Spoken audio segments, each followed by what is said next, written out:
Good morning. 7:30. We're out here early with this, and I wanted to stop long enough to answer a couple of questions. I'm looking at this thing upside down. Let me get my little sticker off there. Looking at this thing upside down.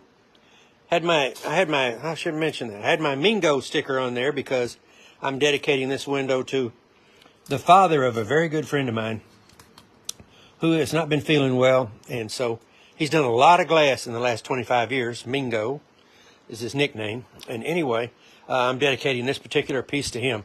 And he'll be watching this video and hear his name, and I'm glad he will. He's actually an exceptional stained glass guy without ever having any instruction. Just took off and started doing it on his own. He lives up in northern Minnesota, so I hope you get to feeling a little bit better, Mingo, and maybe something like this will make you feel pretty good because it's dedicated to you. Anyway, what we're going to do here, and I'll show you, there's a lot of questions about this, and a lot of people say, well, why is the lid different, running a different direction on one side than it is the other? And I thought, well, I would stop right here and just explain that. There's some question if I've boxed myself in here. The reason that I was originally going to build this thing across this direction. And I was going to start on this side because this is where I have my zinc already in, and I can pull against there and push and keep this stuff all tight.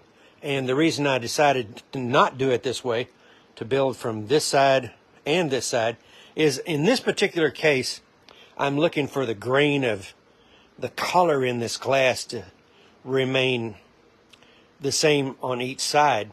And so I cut this thing. Where is that thing? I cut it from this sheet right here. So this is the left side of this piece, which is this side, and this is the right side. So I'm shifting back and forth and cutting pieces off the left side for the left side and the right side for the right side.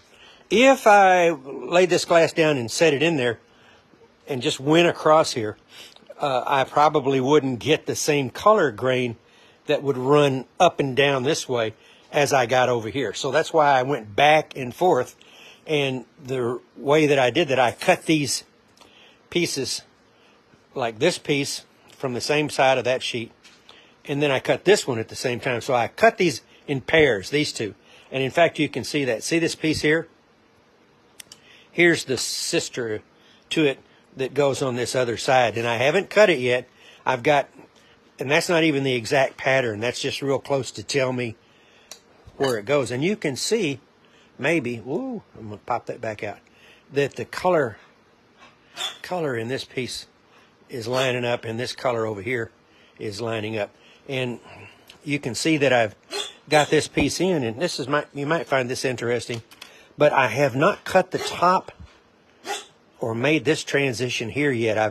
This is going to be scrap right here, all of this here, but I didn't cut that out yet because I wanted to get all of this glass fit in before I made the decision, yes, that's exactly where I'm going to be. Because we'll say, well, you know where the line is. I do, but this piece of glass might fudge back in a little harder. I don't know. I didn't want to make the commitment to cut this quite yet. So that's why it's sitting way out here. And this one here hasn't been cut at all. So that's why I've kind of boxed myself in here. Now the next question, lost the tip to this thing. Look, here it is. The next question, and I might mention, let's see where I've got the black line here.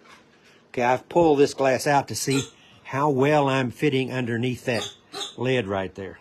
So that's why I put that black line is there. All right, then here, I work these two pieces here, and I'm looking for, that's Allie. Allie's got there she is. Are you upset? Her barker is messed up because she's a puppy mill dog that came from an abusive environment. So anyway, we're pretty close to the... Allie, you want to go outside? I don't have time for that. All right. Anyway, we're pretty close to the... If we push a little bit here, we're pretty close to the cartoon under here. Not exact yet. So it appears that I think I probably will come back right here and grind a little bit out of here, which will then take this piece back a little closer. And so this piece right here and this piece right here will be a little bit closer to the actual cartoon. We're closer. We're about a millimeter or so out, but there's enough, and I don't want to get too wild here because I want to stay more or less within that cartoon there. You've got a little bit of artistic license here. What I was really looking at is you can put a line right here and put a line right here. And if you look, we're real close where we are right here with being lined up with the center of this circle. And since this lead's going to all come down in here and intersect here pretty tight, it isn't going to really show up much. But I wouldn't mind taking a little bit more off this one right here. And that would maybe equal these up. But the key here is that we're a little bit wide right here. So what I need to do is come back and grind this out, and it'll be a little bit closer to this side. So there's the, you see where we're hitting here, we're not hitting here. So there's come back and let me mark that for you. That actually needs to be done. We need to grind out some right here. And it probably wouldn't hurt to, right from about here, leave this here because it looks like we're doing pretty good right there. That would take this piece and bring it back further in and fix this right here. Also fix that. So it's just attention to detail, and I'm not necessarily perfectionist about this stuff, but when something is far enough out that you can actually look right down on it and see that there's an issue, you can easily see now where we intersect here, but we're too wide right here. So that's easily to fix. All I have to do is pull this out and pull this piece out and fix it. But until then, let's talk about the lead. It's easy to see that I have a piece of lead that stopped here, but I have another piece of lead that continues on around. And there's no rule, or you don't have to be, you know what, it wouldn't hurt to grind just a little bit out of that right there either. Bring the top of this over just a hair. Anyway, I've decided that I'd bring this one on up, and then when I put these pieces, I'll bring this piece of lead to come right to there.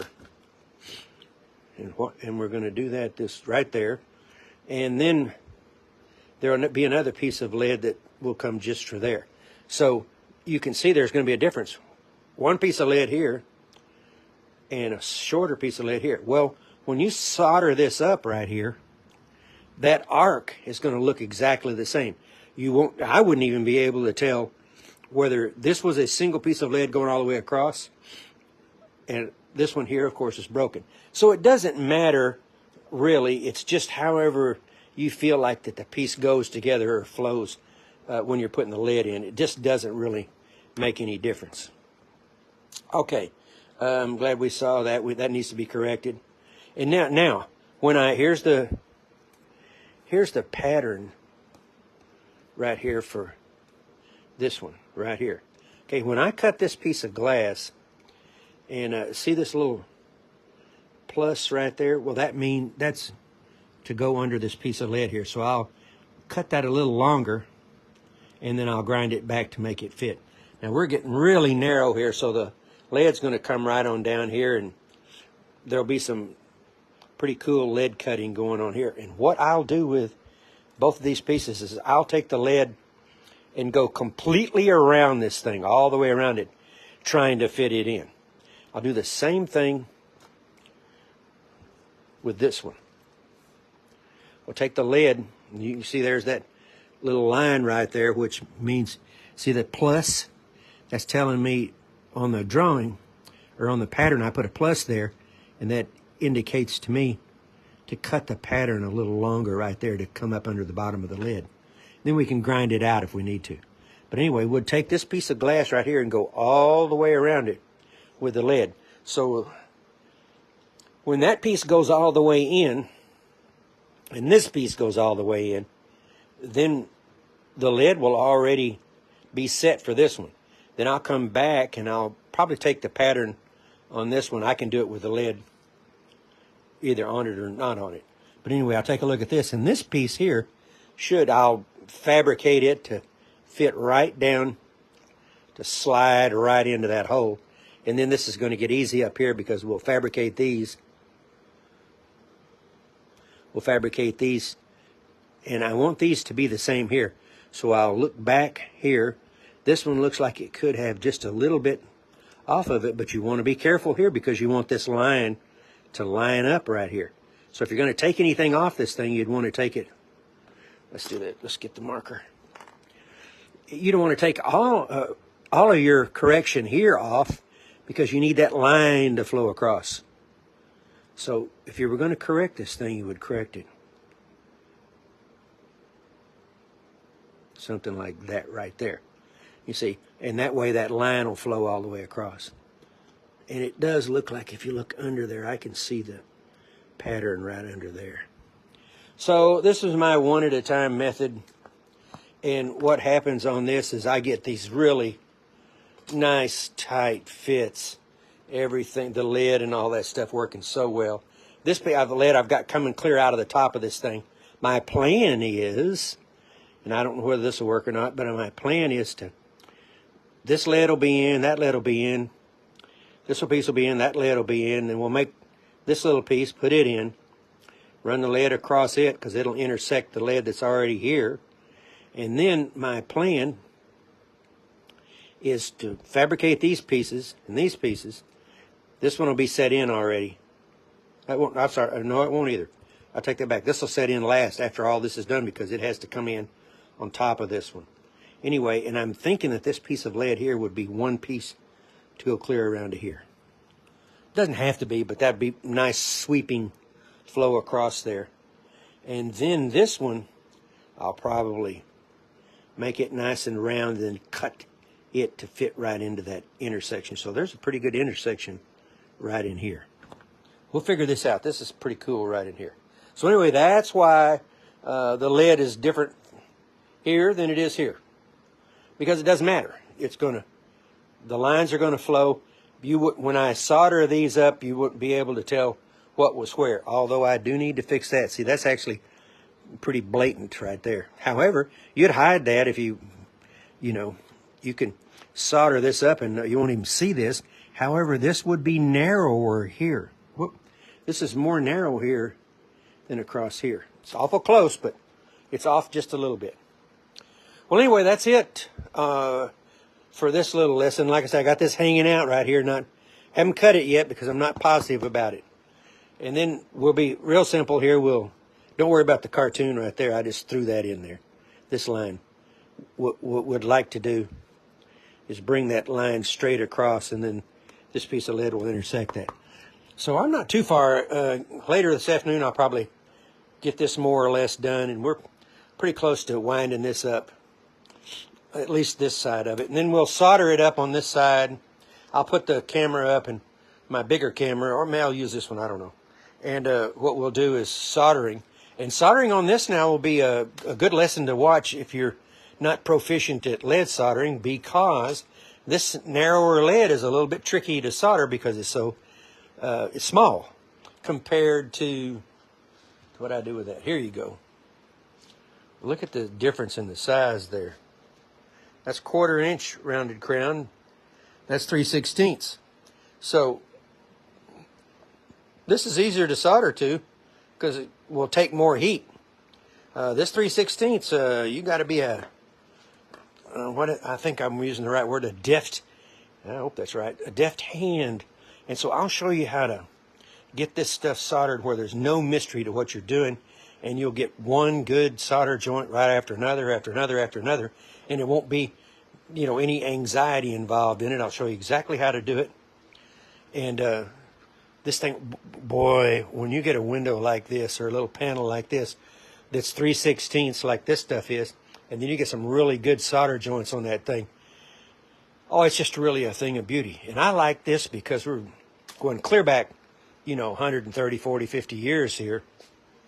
Not that many lead folks around, and the reason is that people that go to these classes and get into stained glass in today, over the last few decades, actually, 25, 30 years, I guess, they're taught copper foil in these classes because copper foil is easier. You know, all you end to do there is basically all you got to do is get the glass cut, put copper around it, and solder it to the one next to it. Well, you know, you're going to have not great cutting, not great soldering, but at least you got a stained glass window. You start doing this kind of stuff, trying to get the lead and the glass to work, and compensating for the heart. And remember, the heart's that little center section of the lead there, the part that's going up and down. Anyway, compensating for that heart, trying to get the lead to fit, trying to make sure that the lead is pushed all the way up along the edge of the glass. And like I said, the way to figure that out is use this little felt tip right here, or what do you call it, flare, and mark these out, pull that piece of glass out, and you can see if it fits or not, or how well it's fitting. Then you also can know where to grind. Anyway, lead's another whole program. And I started out with lead because I didn't know any better. There were no classes, no YouTube, no computers, no cell phones, no anything. I started this in '76.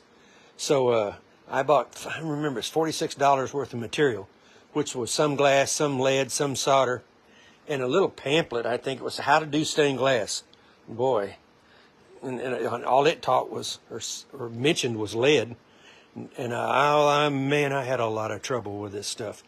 And soldering used to just drive me crazy. I was in anxiety of soldering for a long time until I finally figured out how to do that. So what I'm doing, I said this before on a couple of these Facebook information pages, is I'm trying to pay this back, pay it forward. This craft has been so good to me. Opened doors I never would have known even existed. Met a lot of people I never would have met. Made a lot of friends I wouldn't have ever made. And been a lot of places with this glass that I just never would have been.